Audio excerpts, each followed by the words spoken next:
네, 계속해서 좀 이어가 볼게요. 사실 오늘 미국 증시가 이렇게 좀 하락한 이유가 대체적으로는 소비자 신뢰 지수, 이 지표가 좀 부진했기 때문이었던 것 같은데 외신 쪽에서는 어떻게 봤나요? 네, 소비자 신뢰 지수가 많이 약화가 됐습니다. 바로 기사 내용 통해서 볼 텐데요. CNN 보도 내용입니다. Consumers are feeling less confident about the US economy as prices keep rising.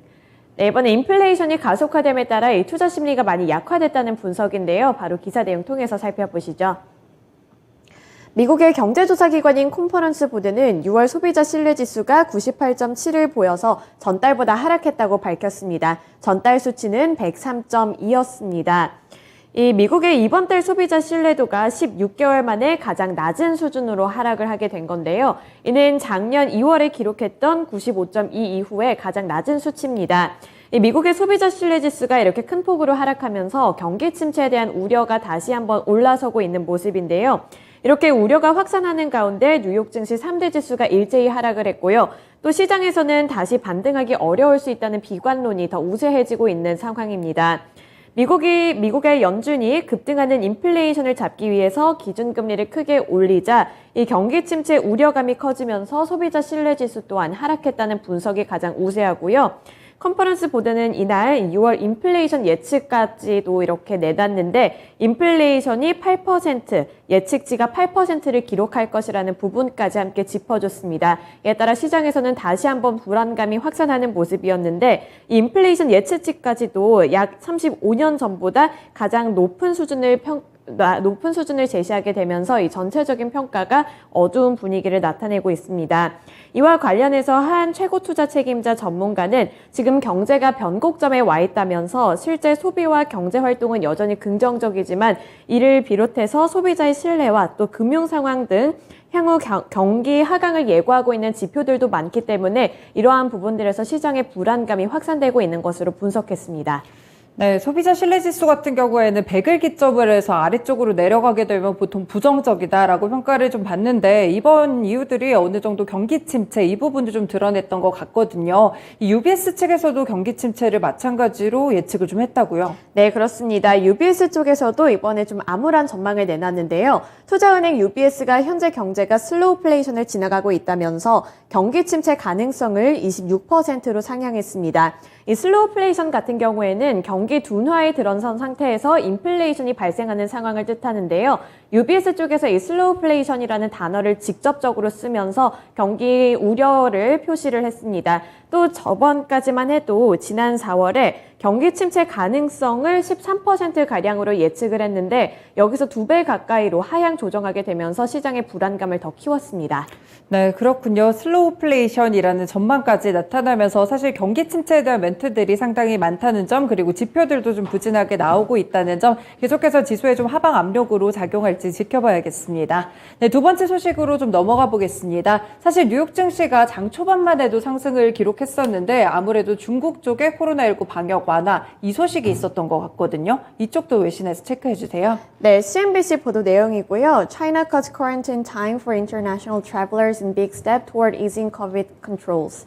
네, 이번에 중국에서 봉쇄 조치 때문에 세계 경제가 타격을 많이 받았는데 이번에는 봉쇄 완화 조치를 내린다고 합니다. 바로 기사 내용 통해서 살펴보겠습니다. 중국이 코로나19 확산을 막기 위해 취했던 입국자 격리 정책을 완화하기로 했습니다. 28일을 기점으로 중국은 방역 정책을 일부 완화하는 코로나19 방역 방안을 발표했는데요. 이에 따라 코로나19 밀접 접촉자와 입국자에 대한 격리 기간이 대폭으로 줄어든다고 합니다. 코로나19 확산세로 강도 높은 봉쇄 조치가 내려졌던 이 베이징에서 드디어 이 제로 코로나를 발견했다고 중국 정부가 발표를 했는데 이는 68일 만에 다시 한번 중국 정부에서 완화 정책을 내리게 된 겁니다.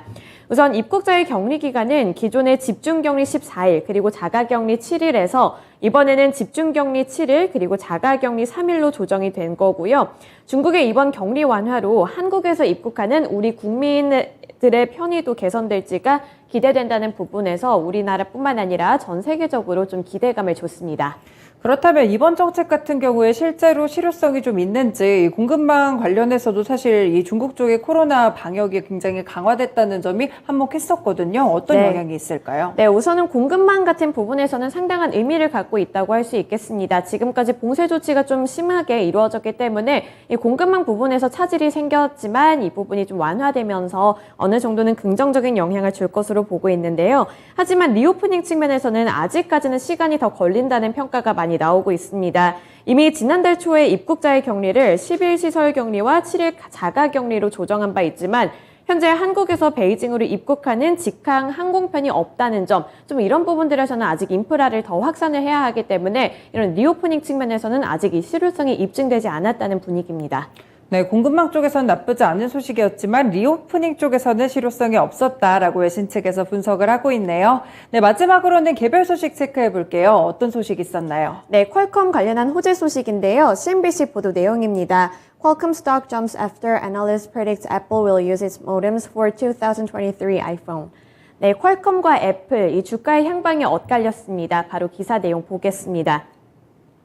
네, 우선은 이 트위터 내용인데요. TF 인터내셔널 증권의 애널리스트인 권밍치의 트위터 발언 내용입니다. 이 권밍치는 최근 자신의 조사에 따르면 애플의 자체 아이폰용 5칩 모뎀 칩 개발이 실패했을지도 모른다며 퀄컴이 2023년 하반기에 나올 아이폰 신형 모델의 5칩을 100% 공급하는 독점 공급자로 남게 될 것이라고 말했는데요.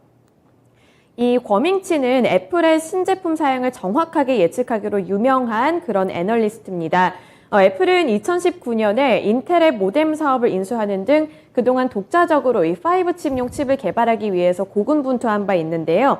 이 가장 최신 모델인 아이폰 13 등에는 여전히 퀄컴의 X60 모뎀이 쓰이고 있지만 이런 통신칩 독자 개발을 위해서 애플은 열심히 노력을 한 바 있습니다. 하지만 이번 이 권밍치 애널리스트에 따르면 자신의 조사 결과에 따르면 이 애플이 이 독자 개발을 하는 것에 좀 어느 정도 실패를 하고 이제는 퀄컴이 독점적으로 공급을 할 것이라고 보고 있는데요.